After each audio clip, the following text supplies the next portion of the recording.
bukan kasih-Mu. Selamat pagi Bapak Ibu. Kembali kita akan merenungkan firman Tuhan. Kita boleh mengajak anggota keluarga kita untuk bersama-sama berkumpul di pagi hari ini menikmati kebenaran firman Tuhan. Mari kita berdoa. Bapa di surga, kembali kami ingin mendapatkan kebenaran-Mu lewat firman Tuhan. Biarlah Engkau menyapa kami lewat renungan singkat ini. Persiapkan hati kami supaya kami boleh mengerti apa yang harus kami lakukan di tengah-tengah situasi seperti ini. Kami serahkan waktu ini hanya di dalam nama Tuhan Yesus Kristus kami berdoa. Amin. Kita akan membuka dari Mazmur pasal 77. Mazmur pasal 77 ayat 12 hingga 13. Aku hendak mengingat perbuatan-perbuatan Tuhan. Ya, aku hendak mengingat keajaiban-keajaiban-Mu dari purbakala. Aku hendak menyebut-nyebut segala pekerjaan-Mu dan merenungkan perbuatan-perbuatan-Mu. Bapak Ibu, renungan kita pada pagi ini yaitu tentang catatan rohani. Mungkin dulu ya, atau sekarang pun ada di antara kita yang memiliki catatan atau buku harian. Jadi ini sebuah buku yang berisi catatan tentang kejadian-kejadian yang kita alami. Biasanya kejadian yang begitu mengesankan, tidak terlupakan. Apakah pada waktu kita mendapatkan pasangan, atau kita sedang dikecewakan, atau kita mendapatkan anak, memperoleh cucu, ya, atau peristiwa yang begitu menyedihkan dalam hidup kita. Biasanya ada orang yang suka mencatatnya di catatan harian atau buku harian. Nah, apa manfaatnya buku harian ini? Kita bisa mengingat masa-masa yang pernah kita alami, ya, peristiwa-peristiwa yang dulu pada waktu kita buka tanggal sekian, bulan sekian, tahun berapa, kita bisa mengingat, oh kejadiannya demikian. Nah, jikalau kita memiliki buku harian sebagai anak Tuhan, seharusnya kita juga memiliki, ya, catatan rohani. Jadi catatan rohani ini seperti apa? Nanti kita akan dengarkan. Apakah Bapak Ibu atau saudara-saudara memiliki catatan rohani atau jurnal rohani? Mungkin kalau belum, kita mulai memikirkannya, ya. Seorang penulis bernama Francis Bacon berkata, jika seseorang sedikit menulis, dia harus mempunyai daya ingat yang luar biasa. Jika seseorang malas menulis, jarang mau menulis, dia harus mempunyai daya ingat yang luar biasa. Bapak Ibu, kita masih ingat pada waktu kita sekolah, ketika guru menjelaskan pelajaran, kalau kita ingin mengingatnya dengan baik, maka kita perlu membuat catatan-catatan atau membuat garis besar dari apa yang guru itu ajarkan kepada kita. Dengan demikian, kita lebih mengingatnya dibanding kita hanya mendengarkannya. Nah, Bapak Ibu, mengapa kita perlu memiliki catatan rohani? Yang pertama, perlu kita mencatat pesan Tuhan dengan kata-kata kita sendiri.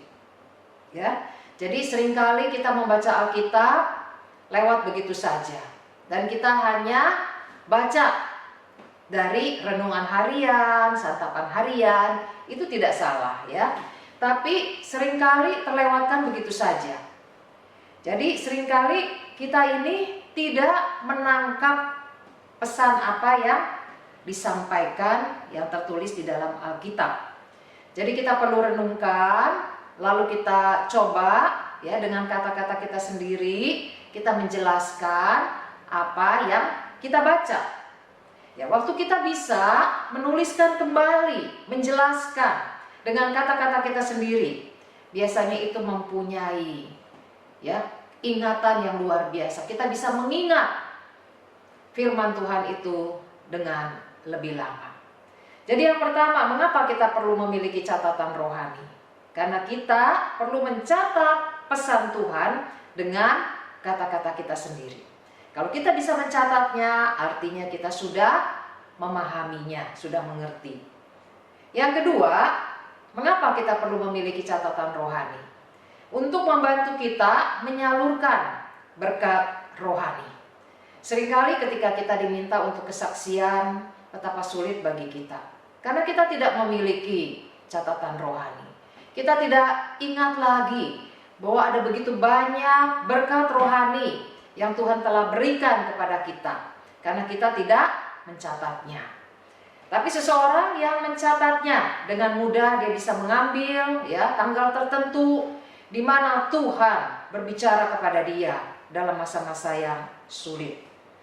Jadi Bapak Ibu, pada waktu kita memiliki catatan rohani, ini merupakan salah satu cara yang efektif pada waktu kita juga ingin menceritakan atau mengajarkan hal-hal mengenai Tuhan kepada anak kita kah, cucu kita, atau kepada orang lain. Pada tanggal sekian, mami, papi, mama, ayah, ibu mengalami peristiwa demikian dan bagaimana Tuhan menolong kita. Bapak Ibu, pada saat kita membagikan firman Tuhan yang sudah memberkati kita, yang sudah begitu berbicara kepada kita, sudah pasti firman Tuhan itu juga akan memberkati orang lain. Jadi Bapak Ibu, betapa penting bagi kita untuk memiliki goresan-goresan pelajaran-pelajaran rohani yang kita dapatkan. Kita lihat di Mazmur 102 ayat yang ke-19 dalam bahasa Indonesia sehari-hari. Tulislah semua perbuatan Tuhan untuk angkatan yang akan datang, supaya bangsa yang belum dilahirkan dapat memuji Dia.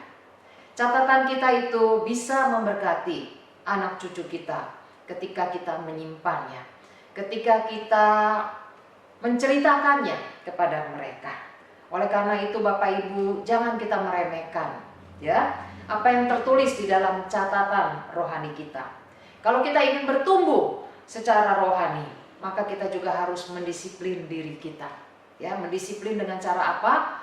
Memiliki catatan atau jurnal rohani.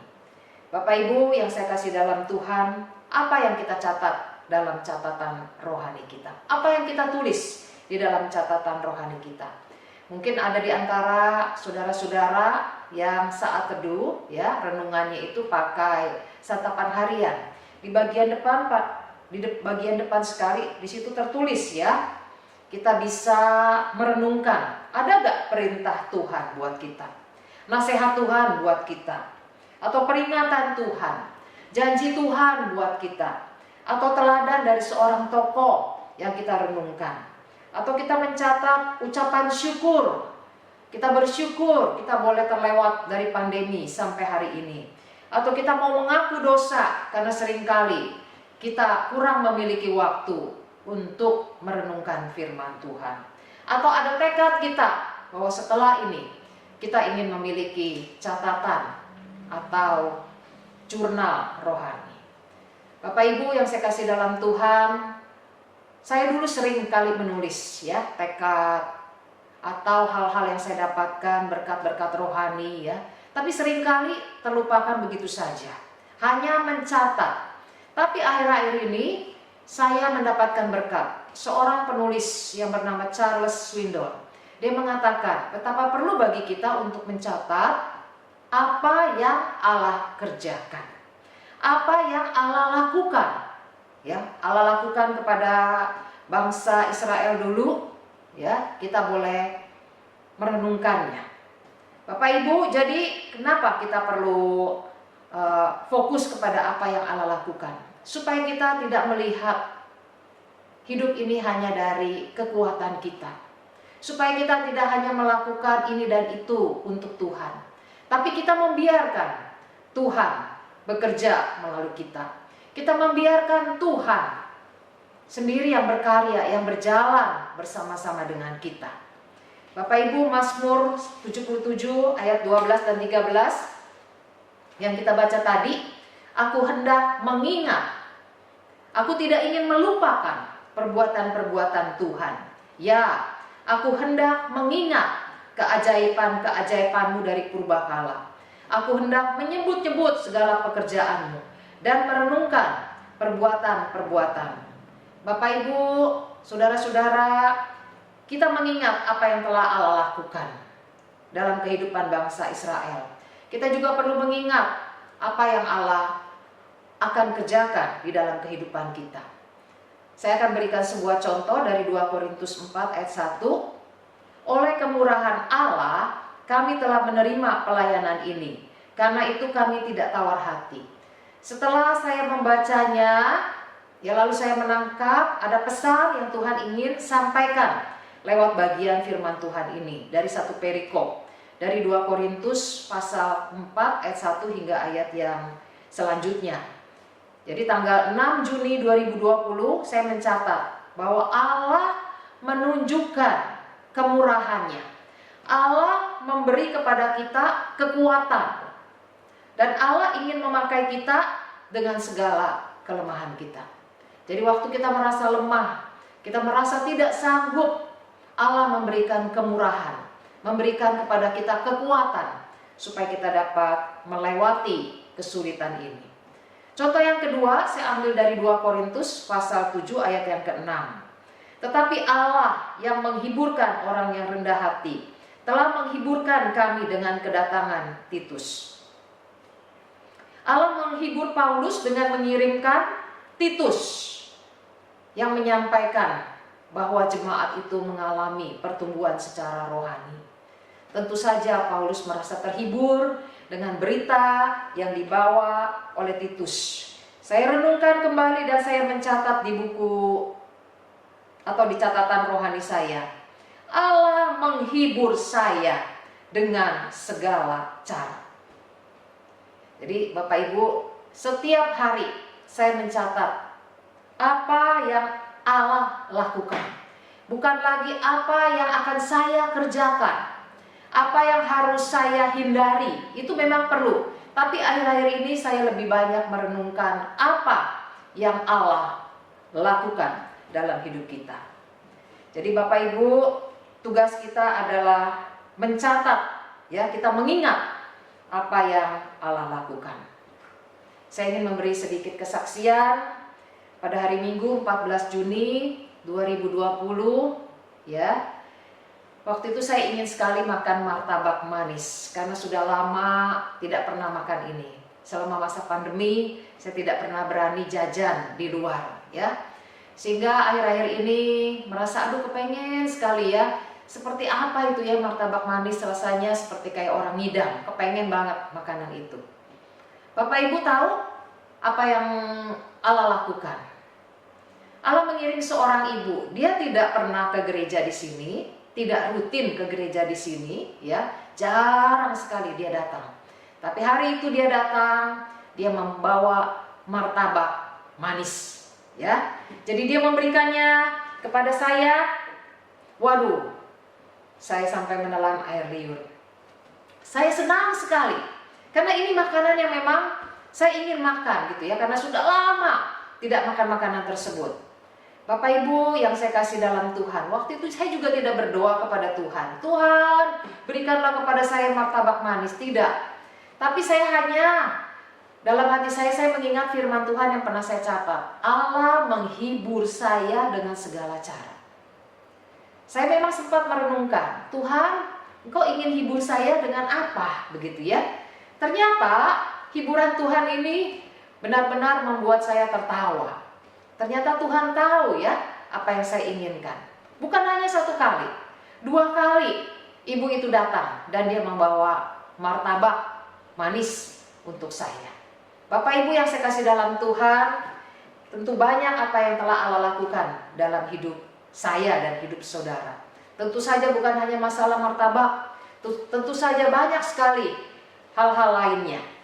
Jadi kita lihat tugas kita, ya, mencatat, bukan hanya mencatat lalu melupakannya, tapi kita mencatat dalam catatan rohani kita supaya kita mengkaitkan apa yang kita tulis tentang apa yang Allah kerjakan di catatan rohani kita dengan kehidupan kita. Kapan Tuhan akan menghibur kita? Kapan Tuhan akan memberi kepada kita kekuatan pada waktu kita merasa lemah dan kita merasakan kemurahan Tuhan, sehingga kita bisa balik lagi catatan rohani kita pada waktu yang lalu kita bisa menuliskannya, ya, realitanya. Tanggal sekian saya mengalami apa yang Allah akan lakukan. Allah akan menghibur saya. Allah akan memberi saya kekuatan pada waktu saya merasa lemah. Jadi Bapak Ibu, perlu sekali bagi kita mengkaitkan firman Tuhan dengan apa yang kita alami sehari-hari. Jadi dengan demikian, ketika kita melihatnya, hati kita penuh dengan syukur kepada Tuhan. Bapak Ibu, saudara-saudara, mari kita melihat hidup ini bukan hanya dari sudut pandang kita. Ya, bukan terus kita yang mau berbuat sesuatu untuk Tuhan, berkarya bagi Tuhan. Tapi biarlah mari kita juga mencatat apa yang telah Allah lakukan di dalam kehidupan kita. Apa yang telah Allah perbuat di tengah-tengah situasi pandemi ini. Mari kita luangkan waktu. Begitu banyak waktu kita, mari kita luangkan waktu untuk melihat apa yang akan Tuhan kerjakan di tengah-tengah pandemi ini. Kiranya renungan ini boleh memberkati kita. Renungan ini juga boleh mengingatkan kita untuk kita mau membuat catatan rohani. Di selembar kertas, dimanapun kita berada, ketika kita mengingat apa yang pernah kita tulis dan sekarang kita mengalaminya, kita bisa segera menuliskannya, coret-coretan, dan kita kembali boleh menyimpan itu. Biarlah itu boleh menjadi berkat bagi orang-orang yang terdekat dengan kita. Kiranya Tuhan memberkati kita. Amin. Mari kita tenangkan hati kita di hadapan Tuhan. Kita berdoa. Kita kembali mengingat apa yang telah Tuhan kerjakan di dalam hidup kita. Biarlah itu tidak berlalu begitu saja, tapi kita boleh merekam suara kita di HP kita. Kita mencatat apa yang Tuhan kerjakan dan kita boleh melihatnya kembali ketika hal itu digenapi di dalam hidup kita. Bapa di surga, saat ini kami datang di hadapan-Mu mau berdoa Tuhan buat situasi yang ada di tengah-tengah kami. Tuhan, kiranya Engkau juga yang menolong kami supaya kami tidak sibuk dengan hanya melihat kejadian-kejadian di sekitar kami, apa kata pakar-pakar tentang pandemi ini yang seringkali juga Tuhan membuat kami akhirnya menjadi takut. Biarlah kami juga boleh meluangkan waktu untuk mendengar apa yang Tuhan katakan, apa yang akan Tuhan kerjakan. Kami berdoa kuasai hati dan pikiran kami, supaya kami juga Tuhan tidak hanya melihat kepada kekuatan kami, tapi kami bersandar kepada kuasa Tuhan. Berkati juga jemaat-Mu yang dengan segala keadaannya, yang sakit, untuk Abed yang akan ujian, dia dalam keadaan lemah tubuh, Tuhan berkati. Untuk Audrey yang akan ujian, masuk kedokteran, Tuhan juga mampukan dia bisa mempersiapkan diri dengan baik. Kami juga berdoa untuk seluruh jemaat Tuhan dengan segala pergumulan masing-masing, bagi mereka yang mengalami kesulitan dalam hal mencari nafkah. Tuhan, biarlah mereka juga tetap percaya bahwa Tuhan akan memelihara hidup mereka, berikan hikmat sehingga mereka tetap bisa melihat peluang-peluang yang mereka bisa kerjakan. Kami serahkan juga Tuhan bagi mereka yang mengalami kesulitan dalam hal keuangan, Tuhan juga tetap tolong.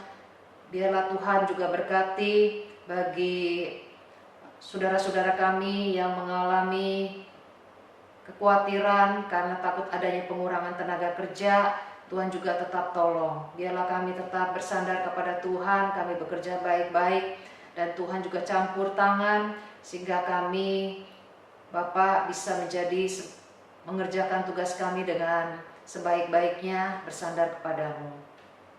Kami doakan juga Tuhan seluruh jemaat-Mu, seluruh bangsa Indonesia. Tuhan juga berkati supaya mereka boleh mendapatkan kesehatan, sehingga pandemi ini ya Tuhan boleh kami lalui. Tuhan beri hikmat bijaksana kepada pemerintah kami di dalam mengatasi masalah ini. Biarlah masalah ini kami atasi bersama-sama dengan bergotong royong, berikan ketaatan kepada warga, khususnya masyarakat Tuhan untuk mau mematuhi peraturan. Kami serahkan Tuhan semua ini ke dalam tangan-Mu. Hanya di dalam nama Tuhan Yesus Kristus kami berdoa. Amin. Tuhan Yesus memberkati. Dengan kita melihat perbuatan Tuhan, berarti kita menikmati Tuhan di dalam hidup kita. Sampai ketemu lagi di renungan berikutnya. Amin.